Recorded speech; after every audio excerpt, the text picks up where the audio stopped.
One of the things that I wish I'd done more is just like having a sit down, watching my stakeholders, watching leadership, understanding what made them tick, and therefore how research would really resonate with them, right? What language are they using, right? Maybe it's not using the word research. In fact, our CEO really doesn't like the word research. He likes, speaking to customers, which at the end of the day, a lot of the time means the same thing. It just really is like a different language for it to really resonate with that person.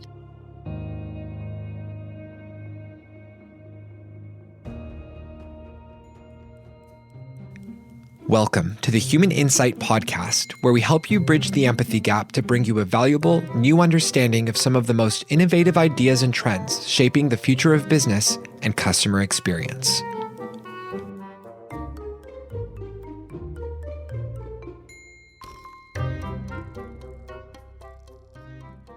So hi, everyone. I'm Janelle Estes, Chief Insights Officer at User Testing. And I'm Andy McMillan, CEO at User Testing. And today we're very excited to have Jennifer Lee joining us on the Human Insight Podcast. Jennifer is the UX Research Lead at Wise, and her story, which you'll hear more about today, is captured in our forthcoming book, User Tested, publishing on February 15th, 2022.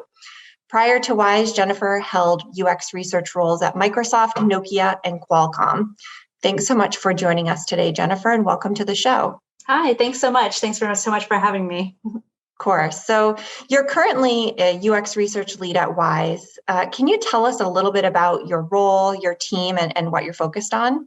Yeah, absolutely. As you said, I'm working at Wise currently. I've been there for over 5 years now. I actually joined as their first ever researcher. So it was the first ever qualitative researcher that Wise ever hired. Currently, I'm working on a product called Assets. We just released this recently into the UK and will soon be doing so in Europe and other parts of the world. It's a financial product that looks to change how you hold your money. So if you think about the way you hold your money in a bank account, it's usually just in cash.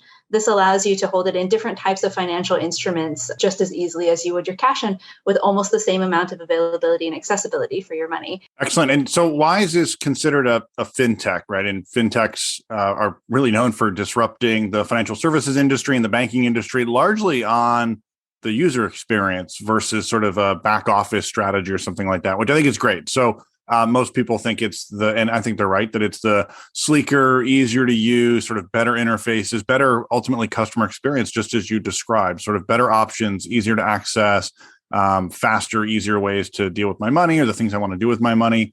What are your thoughts on that? Like, what role do you think the user experience specifically plays in both attracting people away from traditional banking models to some of these new fintech models, but also retaining people and keeping people in those? I know when I find these new kind of fintech options, I tend to stick with them. What role do you think the user experience plays in that attracting and retaining of those folks?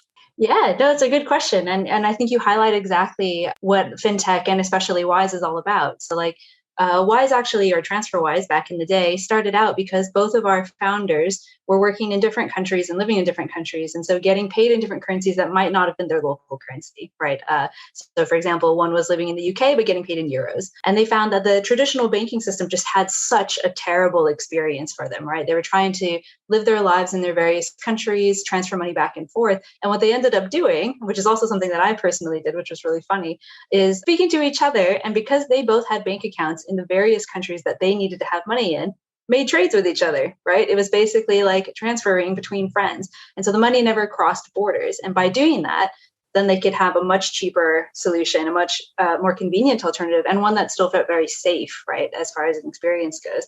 So that was actually the impetus for Wise being created, which was like, we know that the banking system doesn't make this convenient. It's super expensive. It's very cumbersome. It's very slow. And it's hard to use, right? It's very inconvenient. That's what the basis of Wise was.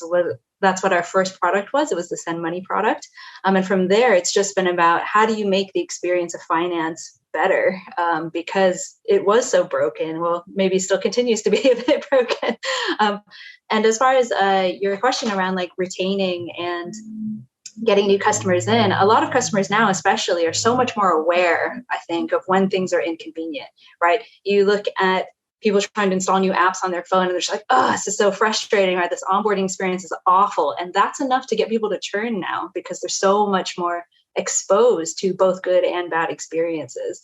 And so, yeah, the experience becomes, I would have to say, super important for products to succeed. Like on the one hand, there's how much do you need to use it? Sure, there's going to be a necessity element that, if there, especially if there aren't other competitors on the market, you're going to have some kind of lead with. But as soon as there are others out there, right, that do a similar function, if they do it well, that's when retention and everything else starts to drop unless your experience matches up. There's an amount, of course, that is around brand loyalty and other things like that, which is also very important. But I would have to say the user experience becomes paramount to keeping customers happy and with your product over the long term.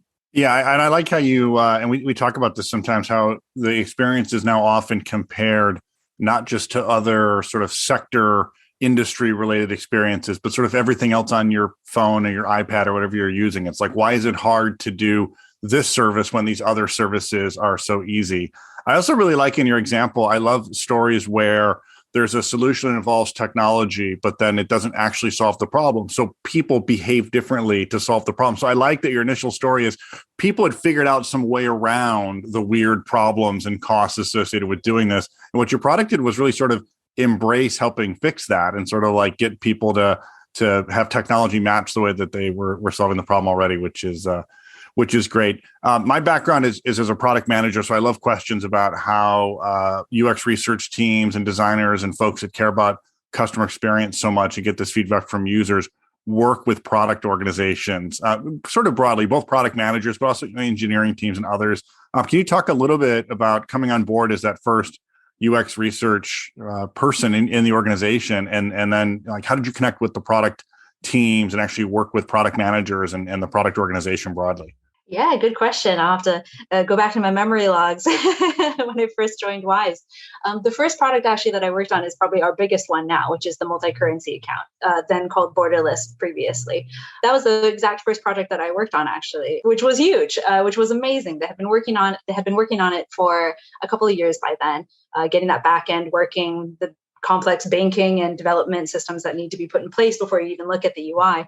And one of the things that happened was because there wasn't a lot of research. Obviously, there was no research resource before I got brought on, and design was a much smaller team then. There hadn't been a lot of experience design put into it at that point, right? It was an idea. It was how do we technically make it work, because we know where we want to go with it. So being brought in, the first things that I did was like just discussing with the team, right? Like, where does this come from? What are the problems we're trying to solve? Getting a lot of that background context. And then after that, it became, how do we validate this, right? How do we show it to customers? How do we get it to a point where it's easier to use? Because technically we know it works. It was a big challenge. I'm not going to lie. That team had not been super exposed to folk like me, researchers, or that many designers by that point. So a lot of it was bringing the team along, right? It was like, okay, we're going to run some user tests. We're going to put this in front of people. What do they say? Let's listen to their commentary. How do we bake this in then into how we want to iterate the product, get that design to a better place? And they could see then where the customers were struggling to understand what we were trying to express to them. It was also like a fairly new idea. I mean, we had things like Western Union and other competitors at the time, but it was not, to this level in an app on a website, trying to do it seamlessly from home, no cash involved type of thing. So getting it in front of customers for the first time, they had a lot of really interesting mental models and expectations around it. Like traditional banking apps were relatively prevalent here in the UK, but you moved anywhere like into the US and stuff like that, it's not as prominent, right? Or at least it wasn't as prominent then. So you'd see different types of struggles from different geos, different, types of customer segments and things like that. And just bringing the team along, showing them where the customers were struggling was enough to get those discussions going and to get people to believe that like the experience and the design around the experience really mattered. And beyond that, it was kind of like a freight train, to be perfectly honest. It was just like, oh my gosh, we see now where people are struggling. Okay, yes, okay, let's change the CUI, which we hadn't really thought about very specifically from a customer point of view, and let's change it. We got more designers onto the team, right? Like, again, it just like kind of exploded from that point on, which was awesome. And it was great to see. Yeah, sort of a seeing is believing kind of moment, right? As people go, oh my gosh, we need to go fix that. Yeah. Absolutely that. And it was great because like people at Wise, especially that product team that I was working with, were very open to this thing, right? They didn't know what research was. So a lot of what I then did also was like a call to banner of just like, hey, let's run some research 101 sessions. Let's get this training out there. Like, let me make you more aware of what research can do and what kinds of questions it answers and how this is valuable to you as a product team. So I started running monthly, actually bi-weekly and then monthly sessions for anybody in the company who wanted to hear what research was about and how to make their product better, right? We're very typically engineering and data heavy company, which is great and makes sense because we're in finance. But beyond that, we all know that experience makes that much of a difference, just as we were talking about earlier. From then on, it was just easy to get people to listen, even just like, what's research? What is that business? And then they come in and be like, oh, I could see how this applies to my work. I can make it better. And then, yeah, it just took off like wildfire. It's great to hear how, you started as a single researcher and you sort of brought the team along. I love how you sort of almost showing up in their world, if you will, and showing where you're relevant and where you can help them be better and make more customer-centric decisions. And it sounds like your team has grown and you've also moved to this model of not just taking all the research on your own or having just your team do it, but you've also been thinking about and actually doing the empowerment of other people at Wise. This is something that we actually talk a little bit about in the book. And so I was wondering if you could share with our listeners what you did and how you went about empowering people beyond your team to talk to customers and gather customer feedback. As I mentioned, one of the things that I started doing was running those Research 101 courses, right? A lot of it was just getting people to an awareness level where they even knew that research existed. Since it hadn't existed beforehand, it was a very just like, let me define some different things for you. What are different methodologies that we use? What are different question types that we can answer with research versus quantitative data, which is also very useful, obviously, and very informative. And they were much more familiar with that. So a lot of it was making analogies to things that they had done and just being like, this is how this layers on top of the things that you already know to make it even better. So I did those types of classes. I also did training. So one of the things I needed to do and do quickly, especially when it started to catch, was scale, right? Scale whatever research that we were going to be doing as a company. Me being a singular researcher meant, obviously, I was not going to be involved with every product or every project that needed research. It's unfortunate, but there's only so many hours in the day, and being one person, that wasn't going to be likely. So that's when I brought on tools like usertesting.com and other ones, where it was very clear that I'd be able to get a lot of people onboarded onto this. It wasn't going to be super difficult to use, and they'd be able to get to a very specific level of research on their own. A lot of it beyond that is like training how to use the tool, but also question writing, right? There's a lot of qualitative aspects to writing tests in the right way, making sure you're not biasing it, stuff like that. So the Research 101 trainings kind of evolved to be, okay, now that you know what research is, here's how you can make better quality research on your own, even if you don't have a researcher, right? Democratizing different types of methodologies that can be adopted by everyone. Obviously, this has its limitations, right? As researchers, there are many types of research where you definitely want a dedicated and much more highly trained researcher on the team. Anything to do with generative research or discovery research, right, goes much harder into. So it's much harder to train somebody to do that, especially very quickly. But getting to the point of like usability testings or different types of validations, we could do that very easily through these scalable tools, which was fantastic. And that enabled a lot of teams to just get over that initial hump, I think that initial bar of even just testing what they'd made. And that already makes the product so much higher quality, right? It doesn't take much to be able to speak to a customer and be able to see the problems that they're having, and then therefore make your product better based on that feedback.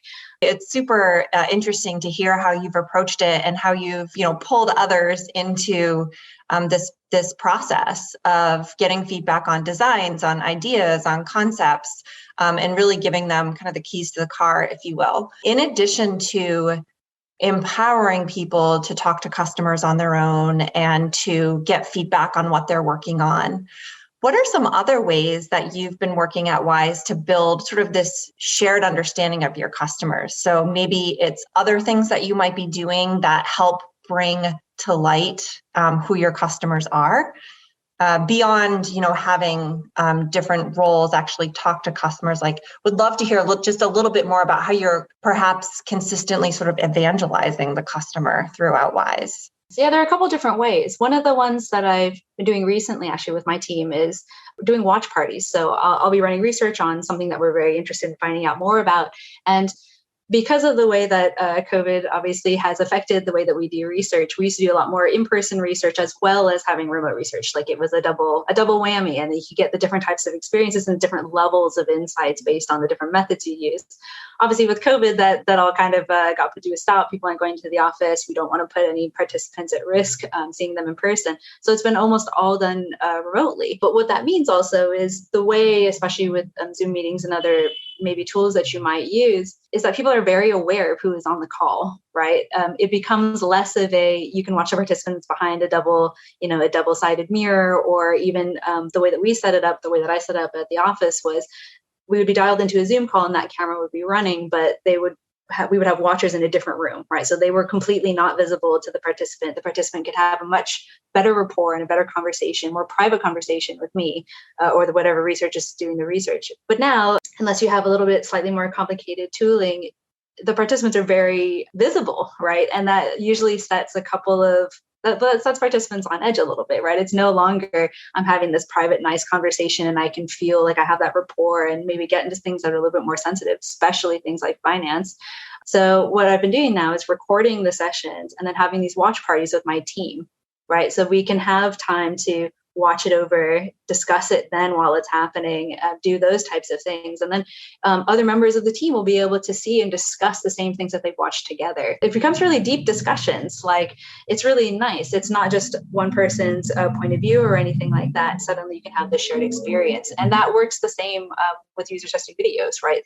Same thing, if we send out a remote test like that, we'll have watch parties then to watch the videos together, to do group note taking and group think right at that time in real time. And then from there, the team, we can, make our JIRA tickets, we can put stuff on the backlog, we can immediately start actioning things.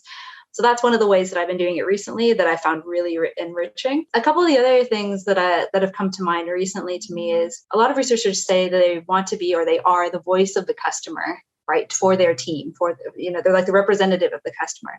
And I think that's super important, and it's good to have that. And you need to have those quotes, those other things. But I also think it's about the needs of the user, right? The needs of the customer, the lifestyle, the context of the customer and the participant that makes that difference. So it's not even just evangelizing the voice and the quotes, it's also the behaviors, the lifestyle, right? The contexts in which you're going to be building these different products.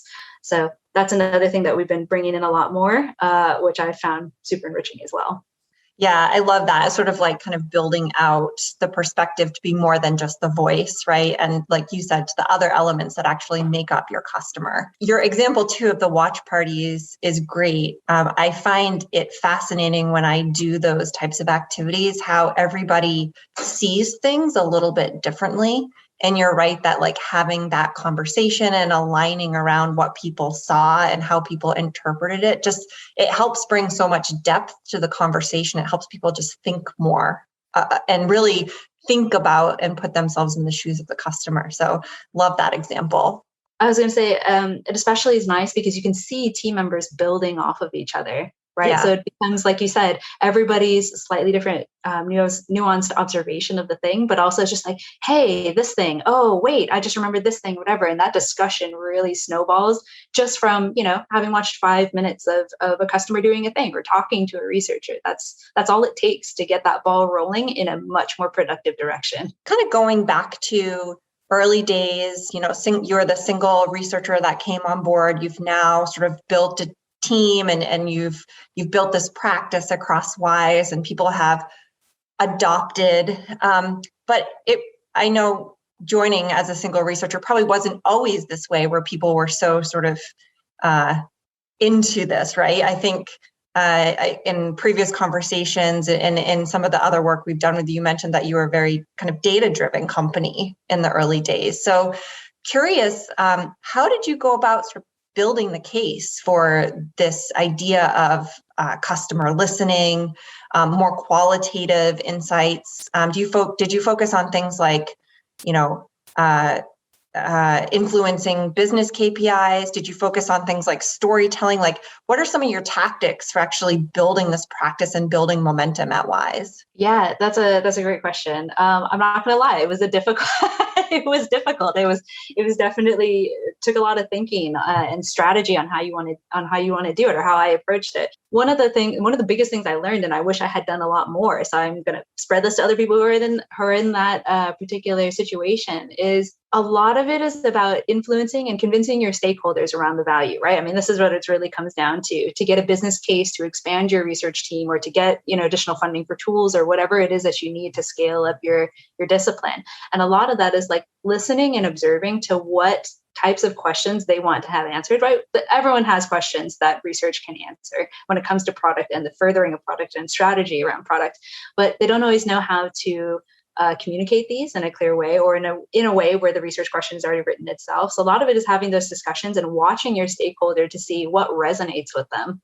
right? What questions are they already curious about? Right? They're up there for a reason. They're leadership for a reason. They've got thoughts and plans and strategies, right? In order to know which strategies or plans that you would want to influence with research, right? Bring more insights in for research. You have to know what those are first. One of the things that I wish I'd done more is just like having a sit down, watching my stakeholders, watching leadership, understanding what made them tick, and therefore how research would really resonate with them, right? What language are they using, right? Maybe it's not using the word research. In fact, our CEO really doesn't like the word research. He likes, speaking to customers, which at the end of the day, a lot of the time means the same thing. It just really is like a different language for it to really resonate with that person. So yeah, getting down to the same language, getting down to the questions that they're really interested in, assuming that they are things that you can answer with research and that are good research questions at the base of them if you dig and rewrite them a little bit, right?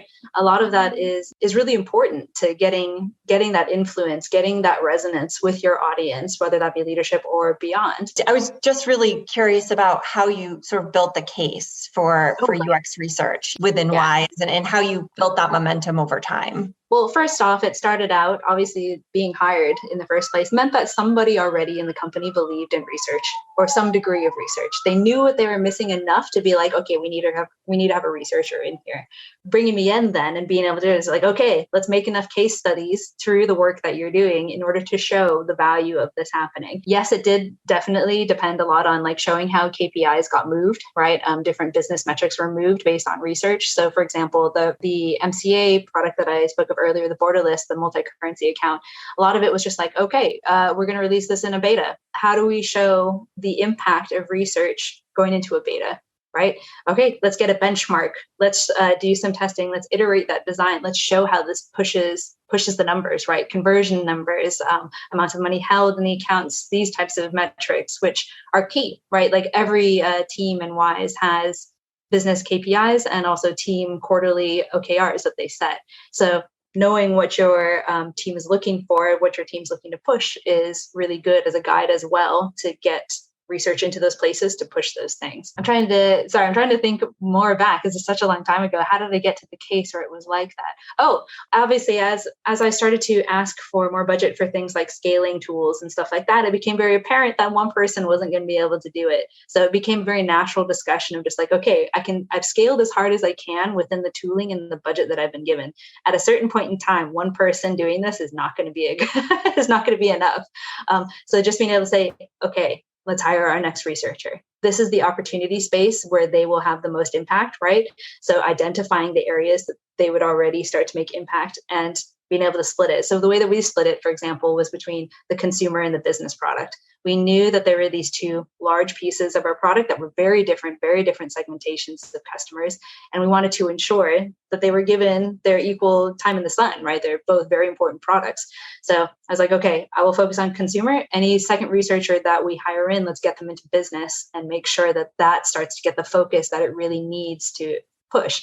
And that was actually a fairly easy argument to make because we knew that business had the potential to be huge for our business KPIs and metrics, right? We knew the opportunity space. We had done some opportunity sizing, and it was just like, by not looking at this part of our product, we're shooting ourselves in the foot, right? We're never going to get to the point of our mission, which is to have fast, easy, and hopefully almost free, transfers and money movement around the world. It's like, without this, we're not going to make it. So then it became about that. And then, it's easier and easier to see as one person starts to look in one area, like I was in consumers, like, okay, these teams are the ones that are missing things. This is where research could make a huge difference. This is how we'd push that KPI if you had somebody there. And then in business, that's what that researcher did, right? And then it became kind of a cascading effect of just like, okay, get in. We also changed the structure of the way that the research team was done. So obviously as one researcher, you end up being almost like an internal consultancy, making that work because there's no other way that you can't sit within a team for a long period of time because all the other teams get ignored. So you do an internal consultancy model. After you get a couple of researchers in, then other models like embedding into product teams, specific product teams and stuff like that becomes much more viable. Then you can also get insights distributed at a much higher level, right? And across the company. What I'm hearing as sort of the throughput or the thread line is that what you've done is you have partnered with your business stakeholders to really understand what it is that they care about, what metrics they're responsible for, and sort of showing how you can help influence them. And actually, in fact, influencing them and doing things to help move them in the right direction. I was speaking with another person in the industry, and she made a comment, and it sort of stuck with, and it has stuck with me. And this was probably 6 months ago at this point. But what she said was that people, who are focused on understanding customers and are in the field of UX, they spend so much time looking at, observing, understanding, talking to their end users and their end customers, yet not as much time basically doing the same thing with your internal stakeholders, which are also your customers. And so I think, your point is very well taken and so valid that like you really have to sit and understand what it is that your stakeholders need, want, what language they use, all the things that we use to understand our end users. Those tactics and approaches really should be used to understand your internal people and your stakeholders so you can meet their needs. Absolutely. I think that's hitting the nail on the head. Absolutely. Because one of the things actually that came up really nicely and naturally, very organically with the Research 101 courses I was talking about and showing other teams, not even traditional product teams. So one of the biggest components actually of the Research 101 courses was speaking to our office team, our HR team, which was basically like, hey, anybody is going to be your end user. Every single team here, regardless of whether or not it's product team, has an end user, right? So for the HR team, your end user is us, the people who work at the company, right? And at the time we were doing an office rebuild, we were doing a renovation of our office space, and they had noticed through observation, which I was very proud of, people using their spaces in different ways. They're just like, oh, people tend to congregate here. People don't use this space, and I want to know why.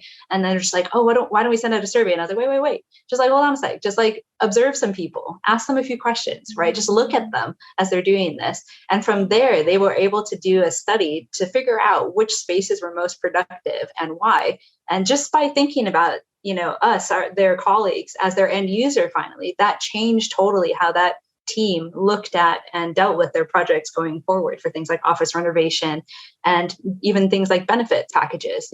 How does this resonate with our customer who is you, the colleague who works with us, right? Stuff like that. It was very cool. So yeah, no, I'm glad that that's out there because I totally agree. And it's often something that's very overlooked, I think, using research for internal purposes. Yeah, and I think what I really liked about your answer on this, just to add to what Janelle said and your answer is, it's not just about the charter of research. I think it sort of feels like, yes, you should be connected to the people you're trying to get help to build products.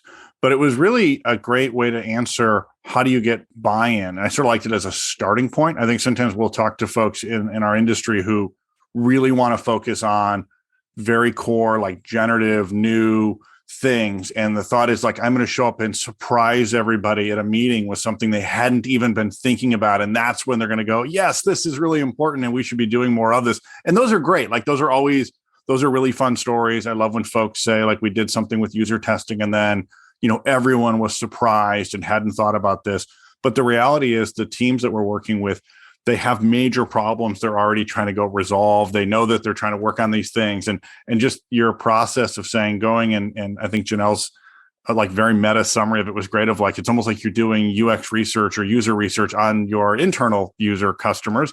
But to really line up those initial bits of feedback to get that buy-in, to sort of get the snowball going, I think is really, really quite smart. And I think a lot of folks that listen to the podcast or are customers of ours, I think that's a really good way to think about not being the only thing that you go do. I mean, like, core generative stuff is pretty neat too. But the idea of like, hey, there's real issues folks are already working on. If you can go in and understand what those are and really focus on the things you're doing early there, I think that's a great way to get that buy-in. We've covered a ton here, based on, your evolution at Wise, the impact that you've had, how you bring customer centricity to life. So this has been super great. I was hoping we could move to the lightning round. And this is really meant to just be sort of like whatever comes to mind. And so, we'll kind of, what's that? I said famous last words. Yeah, exactly. All right. So can you share a book that you've recently read that you'd recommend to our listeners? Gosh, okay. So I'm going to be super embarrassing and fully admit that most of the large portion of my reading is fiction. I know it's probably super unresearcher like. I do read nonfiction as well, of course.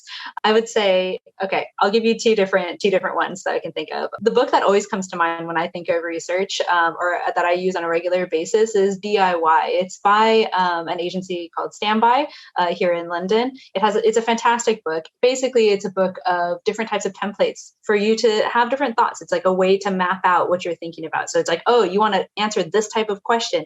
Here's a strategy, to do that. Basically, they're like workshop facilitation techniques and templates and worksheets for you to think through the way that you want to approach something. So I know it's not strictly research, but it's one of my favorite books. I always have it on my shelf. I always have it flipped open to something if I'm going to run a workshop. And I find that really helpful. There's a much more real, I think it's called the DIY Toolkit. It's downloadable for free by PDF on their website. STBY is the name of the agency, Standby. And it's just a great book. So that's the first one I think of whenever I ask me about research related stuff. On a non-research related one, I'm reading Dune right now, which I'm really enjoying and nerding out wholly around that entire Game of Thrones-esque sci-fi world. Awesome. Two great recommendations. Give me a piece of advice that you'd give to someone trying to convince others to invest in customer feedback. Ooh, trying to get somebody to invest in customer feedback. Sorry, I'm just going to take a second to think about this. So one piece of advice I would say is just what we mentioned before. Figure out who you're trying to answer this for, right? Who are you doing your research for? Observe, listen, and figure out what makes them tick.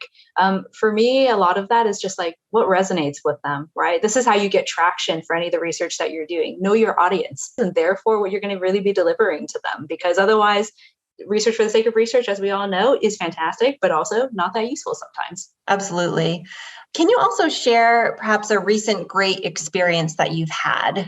Could be anything in your recent day-to-day life. So maybe share that and what made it so great. Sure. Yeah. The first one that I could think of, because it only happened yesterday or something like that, is I was adding a new payment card, a new credit card to my Apple Watch. It's not something I do very often. There was only one card on there before. I used that card very often, right? Or I use my Apple Watch to pay very often. But it had been a long time since I'd set up that initial card. So I was like, okay, we'll see how this goes. Giving some side eye to that situation, not expecting it to be really smooth. But then I did it and it was super smooth. It was like the smoothest thing I've seen in a long time. It amazes me because I used to work for Nokia where things, were a lot more wired, right? Like it was like back in the day, things took some effort. Now it's just like, I want to add this card. Cool. Camera turns on, scans the numbers in. Don't even need to input anything myself. That gets put in. I put in security code, fair enough.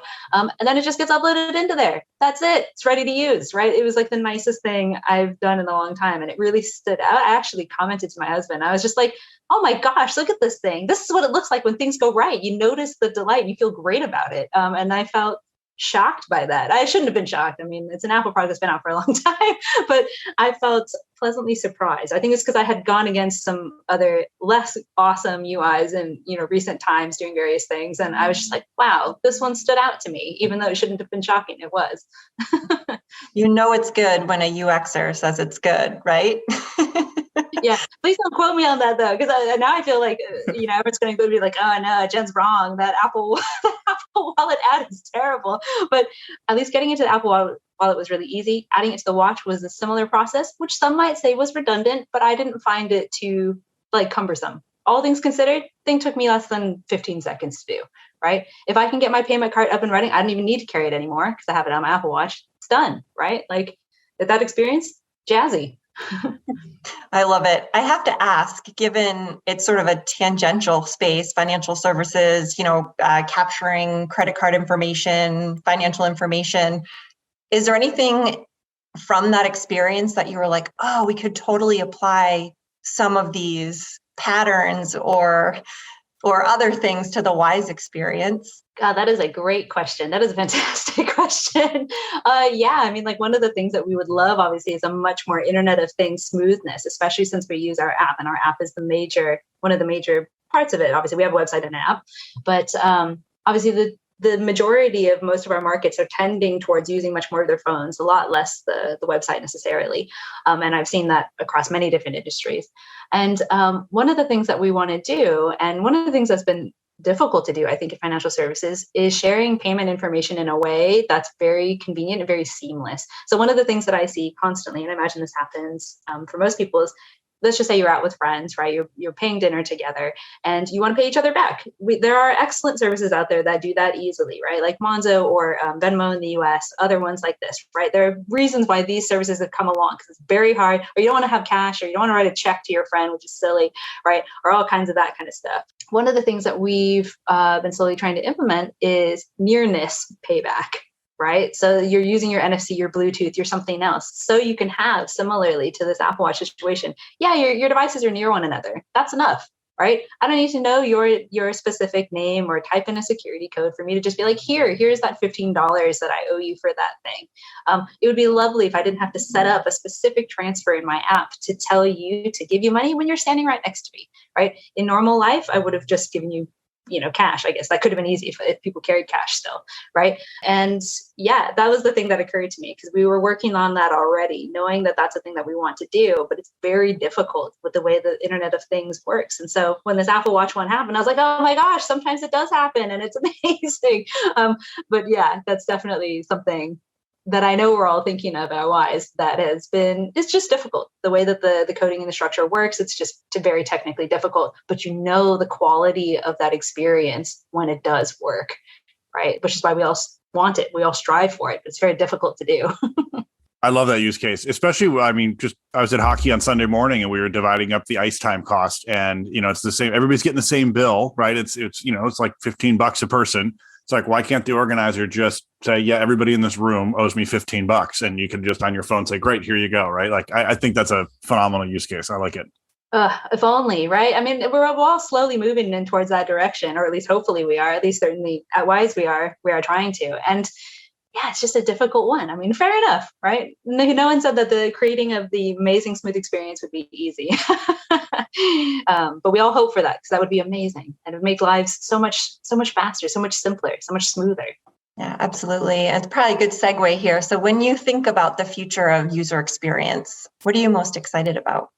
I'm actually most excited about the smoothness, just like we were talking about. I look forward to not feeling the struggle or seeing people struggle, especially, and this is gonna come up a lot more. What already has come up as as the generations are all getting a bit older and things like this, things that are difficult technically become even more difficult, right? We're not even talking about things yet, or well, I mean, we are, but things like disabilities or other types of limitations, right, that you might have. As you get older, your body doesn't work the same. You can't, manipulate UIs in the same way, things like this, right? Or the other way around that. If you're very young, that's also very difficult and very different, right?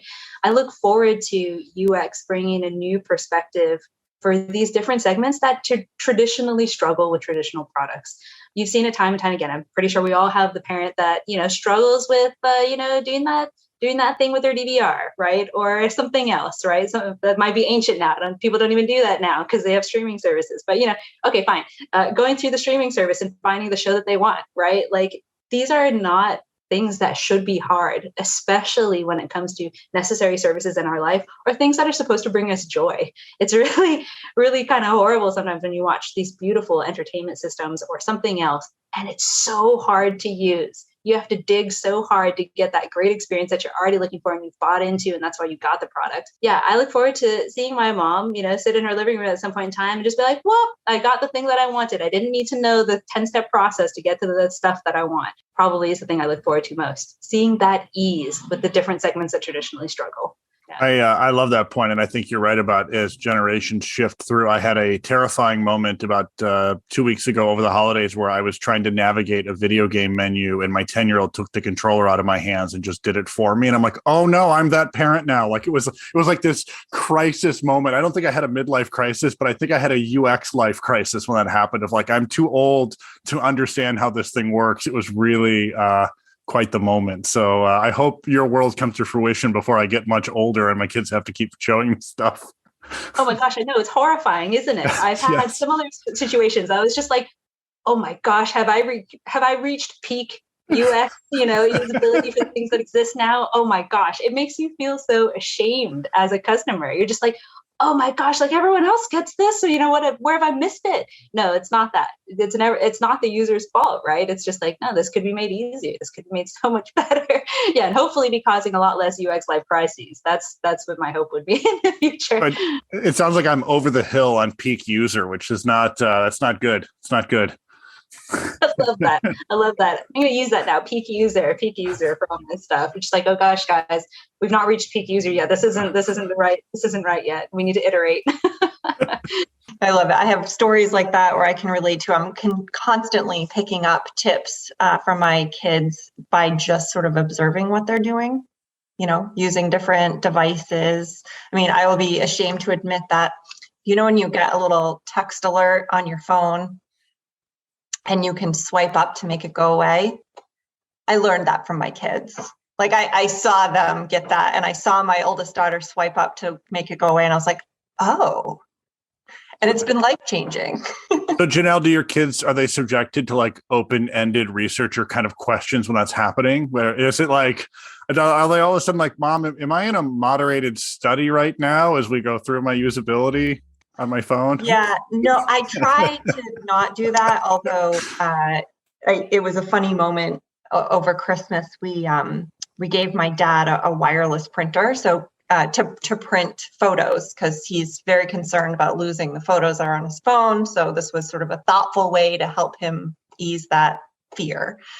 And so watching him try to figure it out, to your point, Jennifer, it was like, he had no idea. Like you had to download an app and connect the thing to the wireless and then connect your phone to the printer through and it's just like, and so then I see my youngest daughter, sorry, not my youngest, I saw my daughter, my oldest daughter come over and she was like, oh my God, this is amazing. And she took the reins and she downloaded the app. And now my dad's sending her the pictures that he wants to have printed.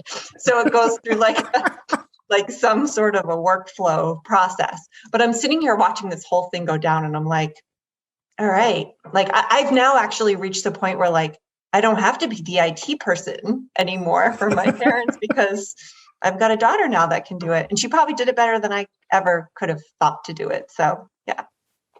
But it was like my own little experiment, right? I'm sitting on the couch, like watching this all go down on Christmas Day. I'm like, this is amazing. Yeah, on the one hand, it's super empowering, right? Like you see the younger generation be so much more adept than any other generation before it. Because like, this is going to age me pretty badly, but like when I grew up, people didn't have phones. We didn't have phones until very late in life, like probably college or uni, or that era was when people started to get phones, mobile phones on their own that actually did things, right? So first camera phone, maybe second or third year of college, right? That kind of thing. And I remember the difference, the evolution that happened when things like UX started to really make a difference. Right before, it was just like, I don't know, you're gonna have to figure it out. You want to use that thing? You just need to put in the effort. And there's some beauty in that as well. Like I totally love that people struggled through it and then felt real ownership around, mastering something and getting to it. But our industry is changing, right? This is what UX is all about. It's like they don't need to have that struggle, that frustration, that really awful mental load that we give them if we don't need to.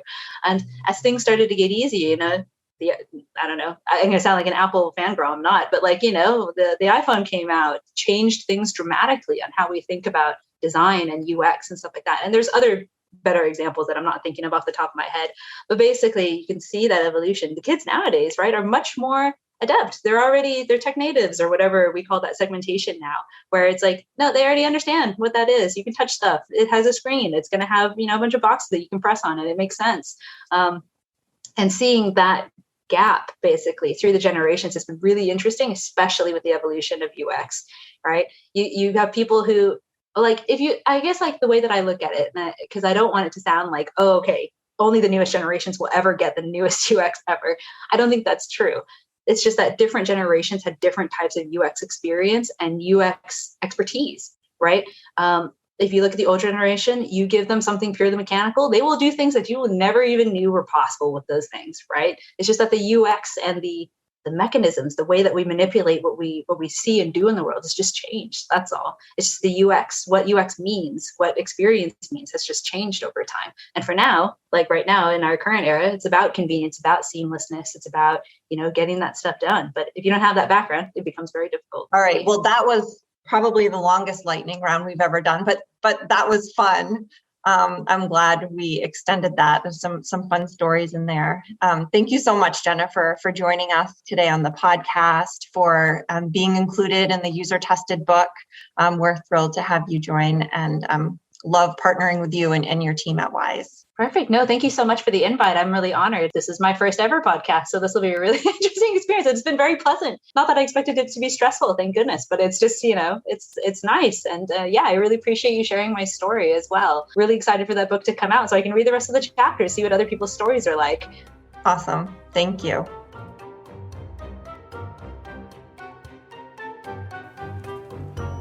Want to keep the conversation going? You can visit our podcast hub, usertesting.com/podcast, and check out past episodes.